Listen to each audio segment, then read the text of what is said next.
Baik, selamat pagi, selamat siang, selamat sore, atau selamat malam Bu Eri dan teman-teman. Di sini saya sudah Cornelis Kusuma dengan NIM 141200284 ingin mempresentasikan hasil tugas ulangan tengah semester pengukuran produktivitas berdasarkan model-model pengukuran produktivitas dengan mata kuliah analisis produktivitas. Langsung saja, di sini saya mempunyai data keuangan perusahaan di mana saya mempunyai 14 bulan dari bulan Januari hingga Februari tahun selanjutnya, dan saya mempunyai 6 aspek di mana saya akan membahas aspek produksi, organisasi, penjualan, produk, tenaga kerja, dan juga modal. Ini kita bahas yang pertama, rasio produktivitas aspek produksi. Lalu kita akan membahas juga indeks produktivitas dan juga analisis dari rasio dan indeks, lalu sampai rata-rata dari keenam itu dan kesimpulannya. Dari rasio produktivitas kita dapat pendapatan bersih dan juga kita dapatkan HPP, di mana hasil dari rasio adalah pendapatan bersih dibagi HPP. Lalu kita dapatkan seperti di tabel yang ketiga, tabel ini, Januari 1,29, Februari 1,43, Maret 1,40, dan seterusnya hingga Februari 1,33.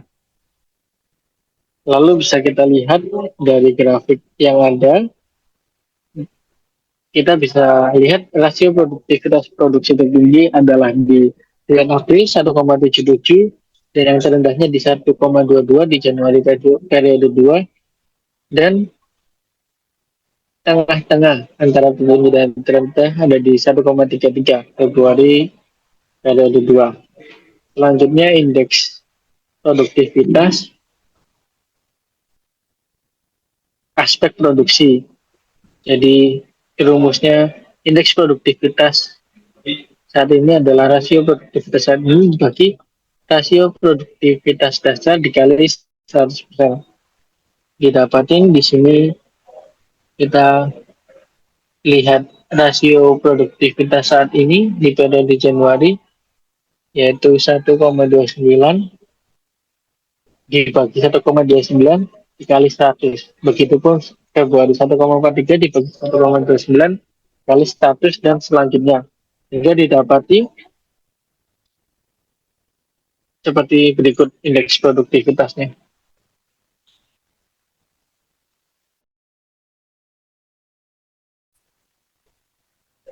Ini jadi Januari 100 sampai Februari periode 2 108. Selanjutnya grafik dari indeks produktivitas tersebut kita bisa lihat bahwa yang tertinggi ada 1,47 di bulan April, yang terendah ada 95 di bulan Desember dan Januari periode 2, lalu nilai tengahnya ada di 108 di Maret dan Februari periode 2. Lalu yang kedua ada rasio produktivitas organisasi, aspek organisasi. Caranya sama seperti produktivitas produksi. Jadi hanya membedakan di dalamnya ada nilai tambah dibagi gaya umum. Didapat rasionya seperti tabel nomor 3, 1,15, 1,36, dan seterusnya. Kita lihat grafiknya. Dari grafik tersebut kita lihat yang tertinggi di 1,54 di bulan Oktober dan yang terendah di 1,09 di bulan April. Lalu nilai tengahnya di 1,31 dan 1,33. Karena nilai tengahnya itu 1,22 dan itu ada di Agustus, November, dan Januari periode 2. Lalu indeks produktivitas organisasi, yaitu rumusnya juga sama. Rasio produktivitas tadi dibagi rasio produktivitas dasar. Jadi yang rasio produktivitas Januari dibagi rasio produktivitas Januari dikali 100, begitupun bulan-bulan selanjutnya dibagi Januari awal dikali 100. Dan didapatkan berita nomor 3, kalau Januari 100, Februari 118, dan sampai di Februari periode kedua adalah 109. Kita lihat grafiknya dan kita temukan bahwa indeks produktivitas tertinggi organisasi adalah di 134 bulan Oktober, rendahnya di 95 bulan April, dan tengah-tengahnya di 114 yaitu di bulan Agustus dan Januari periode 2. Aspek penjualan juga sama, rumusnya rasio produktivitas penjualan.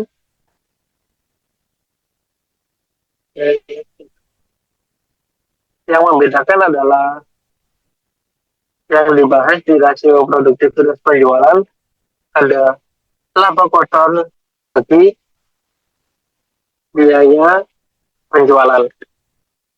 Didapati Januari 1,27, Februari 1,7, hingga Februari 2 1,21. Kita bisa lihat grafik rasionya tertinggi di bulan November di 2,01 dan terendahnya ada di bulan Maret dan Mei 1,18. Dan yang tengah-tengah 1,27 di bulan Januari dan Februari periode 1. Selanjutnya indeks produktivitasnya sama, rumusnya rasio produktivitas saat ini dibagi rasio produktivitas dasar. Didapati seperti berikut hasilnya. Januari pasti 100, Februari 100, sampai Februari periode 2 101. Kita bisa lihat hasil grafiknya dari gambar di atas, yaitu yang tertinggi ada di bulan November dengan nilai 198, yang terendah ada di bulan Maret, Mei, dan Agustus di 93, dan nilai tengahnya adalah 100 di Januari periode 1 dan Februari periode 1. Kita lihat indeks produktivitasnya juga, rumusnya sama.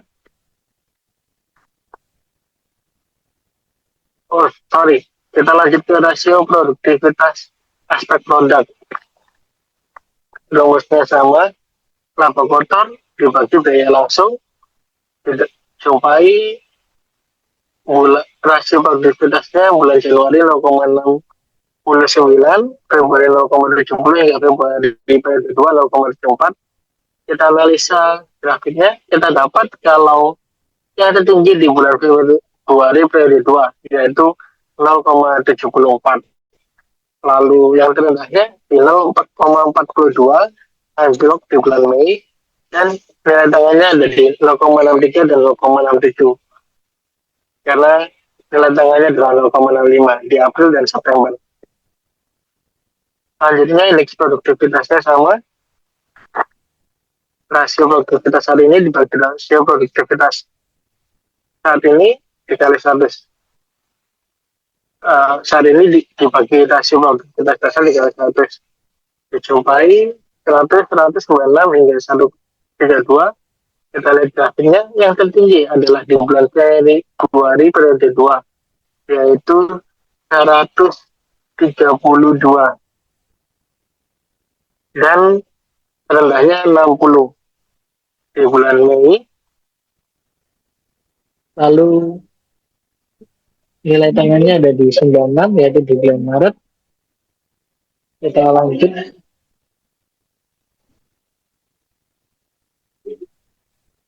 Rasio produktivitas aspek tenaga kerja. Bedanya laba kotor dibagi dengan gaji total. Didapati Januari 0,84, hasil produktivitasnya 0,93 di Februari dan 0,93. Selanjutnya kita analisa grafiknya, tertinggi ada di 0,93 yaitu bulan Februari, Oktober, dan Februari periode 2. Yang terendah anjlok di bulan Mei 0,39 dan nilai tengahnya 0,80 di bulan Agustus. Indeks produktivitasnya bisa sama. Kita dapati Januari 100, Februari 110, hingga Februari 2 128. Kita lihat grafiknya, yaitu yang tertinggi 128 di Februari 2002, terendahnya anjlok di Mei 46 dan tengah-tengahnya 88 di Maret dan Agustus. Terakhir, ada rasio produktivitas aspek modal, bedanya di pendapatan bersih dibagi modal. Jadi hasilnya 1,31, 1,54 hingga terakhir 1,35 di Februari 2022. Kita lihat grafiknya, yang tertinggi ada di bulan Juni, yaitu 1,94, dan yang terendah ada di bulan November 1,06. Yang tengah-tengah adalah 1,35 di bulan Februari periode 2. Selanjutnya indeks kredibilitasnya domestik sama kita dapati Januari 100, Februari 2018 hingga terakhir Februari 2021. Kita lihat grafiknya, kita dapati yang tertinggi 148 di bulan Juni, yang tertinggi 81 di bulan November dan Desember, dan tengah-tengah adalah 100 di bulan Januari 2021. Setelah itu kita lihat hasil perhitungan nilai rata-rata rasio produktivitas didapati seperti ini. Tadi kita lihat hasil dari rasio produktivitasnya di produksi, organisasi, penjualan produk, tenaga kerja, dan modal. Kita total semua tadi, akhirnya kita rata-rata jumpai seperti berikut: produksi 1,43, organisasi 1,34, penjualan 1,33, produk 0,62, tenaga kerja 0,39, dan modal 1,40. Ini kita lihat grafiknya seperti berikut.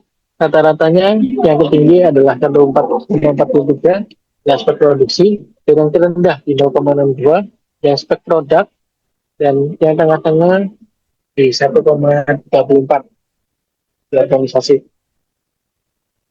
Selanjutnya di rata-rata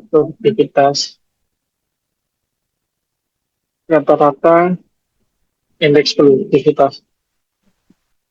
Kita lihat tadi kita dapatkan data seperti berikut. Kita rata-rata semuanya hasilnya seperti berikut: 109 hingga modal 107,46. Lalu kita analisa grafiknya, tidak terlalu beda jauh. Di sini rata-rata indeks produktivitas yang tertinggi yaitu di 124,92.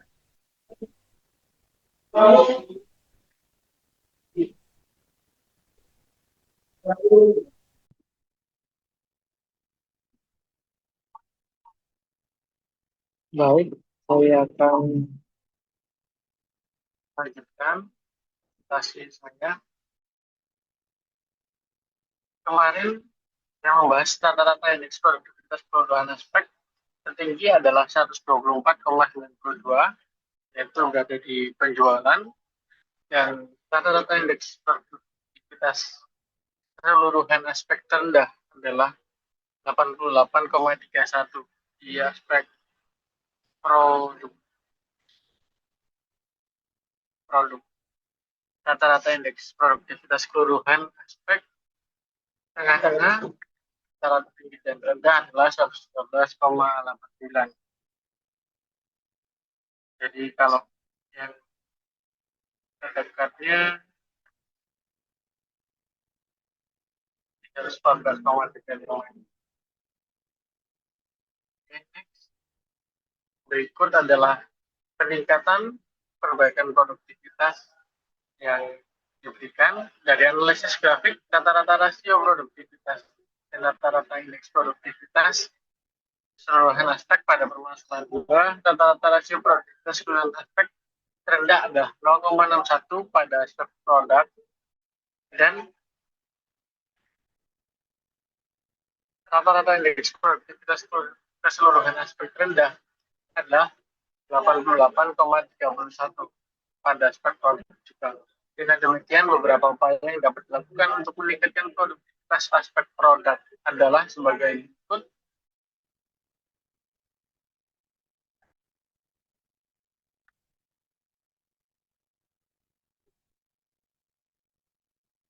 Jadi ada tindakan perbaikannya perencanaan produk, ada pengembangan produk, tanggapan pemakai, keuntungan produk, dan analisis nilai. Tindakan perbaikannya itu yaitu bagaimana perencanaan produk yang baik, bagaimana pengembangan produk yang baik, lalu bagaimana tanggapan pemakai yang baik, lalu keuntungan produk yang baik, dan bagaimana analisis yang baik.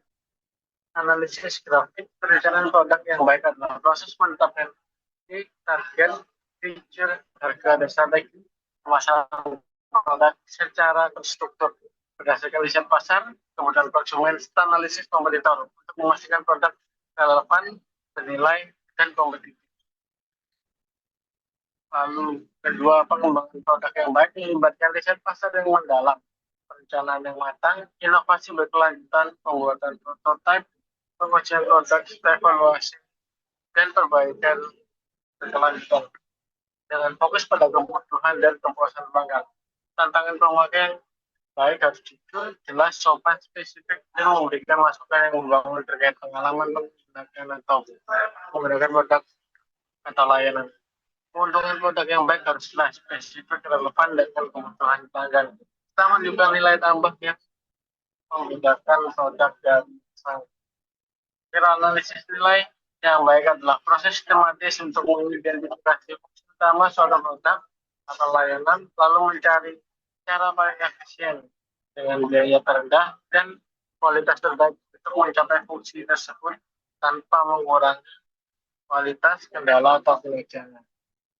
Kesimpulannya, jadi bisa disimpulkan dari data perusahaan di atas terdapat tindakan pembagian yang dilakukan pada bagian rasio produktivitas produk dan pada bagian indeks produktivitas agar perusahaan bisa tetap berjalan dan bersaing di pasar pasar. Tindakan yang harus dilakukan untuk meningkatkan masalah tersebut ada dengan melakukan tindakan perbaikan tepat dan cepat, tidak membuat tindakan melelahkan agar perusahaan bisa terus berjalan dan tidak mengurangi, tidak merugi pada waktu yang lama. Yang presentasi dari saya, mohon maaf kalau salah kata atau hal yang kurang jelas. Terima kasih.